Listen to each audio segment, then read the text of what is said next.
This is a square of side length 10 centimeters and with vertices labelled A, B, C and D. I'm going to make a shape by following a set of rules. First, I choose an arbitrary point along the side AB, this one, and label it P. Next, I locate a point on side AD that is the same distance from A that P is from A, and name it Q. Now I make a straight fold from P to Q, forming a nice isosceles dog ear.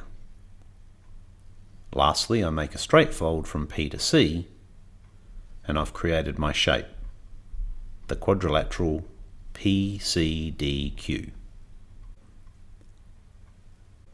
Of course, point P could have been placed at any one of the infinitely many points on side AB, and so infinitely many quadrilaterals, PCDQ, exist. Does the area of quadrilateral PCDQ for different positions of P vary, or is it constant?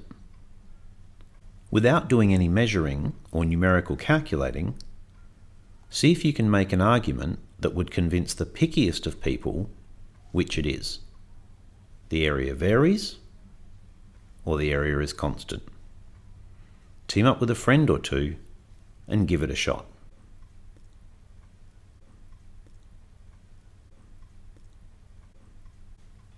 How did you go? Well, here is my effort. If P was placed at either of the extremes, the area of quadrilateral PCDQ would be 1/2 of the area of the whole square. Well, then maybe it is constant. So now let's look at the case when P is placed at my arbitrary point. Suppose the top left dog ear has an area A. Then so too does the triangle PA-Q. Also suppose that triangle PBC has area B. Then so too does triangle PCP'. Lastly, suppose rectangle QA'-P'-D has area C. We can see that the area of quadrilateral PCDQ is A plus B plus C, and the area of the regions outside this quadrilateral sum to A plus B. And so clearly the area of quadrilateral PCDQ is greater than 1/2 the area of the whole square. So the area is 1/2 the whole square at each extreme and greater than 1/2 at one point in between. What is it at the other points? Time to get systematic. Let's determine the area of quadrilateral PCDQ when the length of side AP is 1 centimetre, 2 centimetres, 3 centimetres, and so on. You can use a square piece of cardboard like mine if you like, or you could just draw and calculate on paper. Make a table of values like the one we've made and complete it. If you are with friends, divvy up the work. When you have completed the table, write down at least one thing that you can be sure of, beyond all doubt, about how the area of quadrilateral PCDQ varies.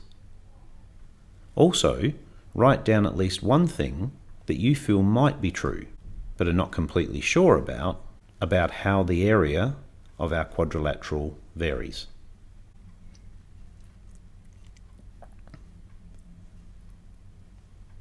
Here is my completed table.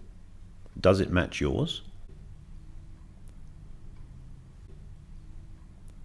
And here is one thing I can be sure about, and one thing I think is true. I'm sure that the area of quadrilateral PCDQ is 50 square centimetres when the distance AP is 0 centimetres, and that the area increases as the length of AP increases to some point, and then the area decreases and returns to 50 square centimetres when distance AP is 10 centimetres. There is no doubt about this.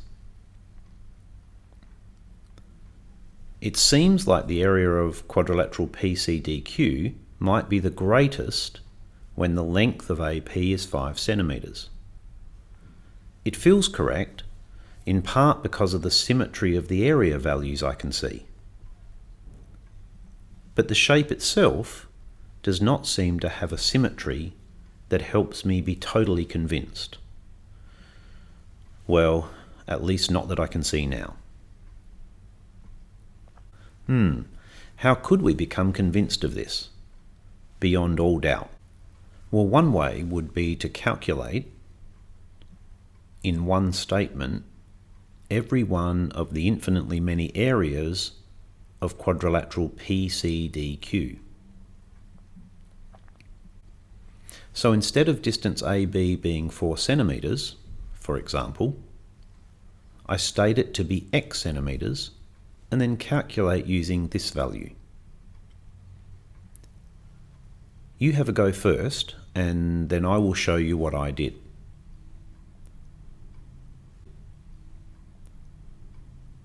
So here goes.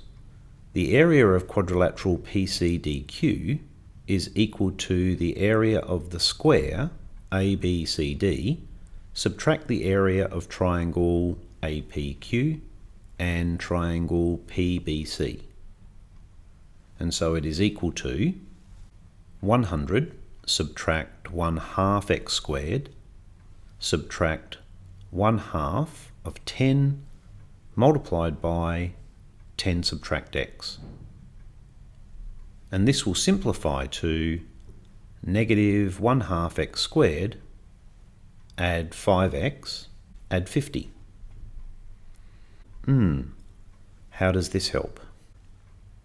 Well, one thing I could do is use the area function to rapidly calculate lots and lots of the areas and view them. Here is an equivalent table to the one we calculated manually, and when the distance AP is 5, it looks to give the biggest area. But what about a number just less than 5? Say 4.9. Nope. It gives a smaller area. What about 4.99? Nope, that's no good either. What about 4.999? Well, we could play this game forever, and while it gives me more confidence that having P in the middle of AB gives the largest area for quadrilateral PCDQ, it is not going to convince a person beyond all doubt. It's not a proof. So your challenge is to create an argument that would convince the pickiest of people beyond all doubt that placing P at the midpoint of AB results in the largest area for quadrilateral PCDQ. Do you want a hint? Well, suppose the area had turned out to be 32 subtract x subtract 3 all squared. Here's a table of values for this function, and the calculator seems to think the maximum value is 32. But that does not constitute a proof. However, look at the structure of the function. I can see that we are always subtracting either a positive number or 0 from 32. Because x subtract 3 all squared is always going to be positive or 0, thanks to the result of the squaring. And so the function will always be less than or equal to 32. And it will be 32, which is the greatest value, when x is equal to 3. This will satisfy the pickiest of people, beyond all doubt. It is a proof. You just have to figure out how to do something like that for 1/2 x squared, add 5x, add 50. Do your very best, and I will show you how I went about it in part 3.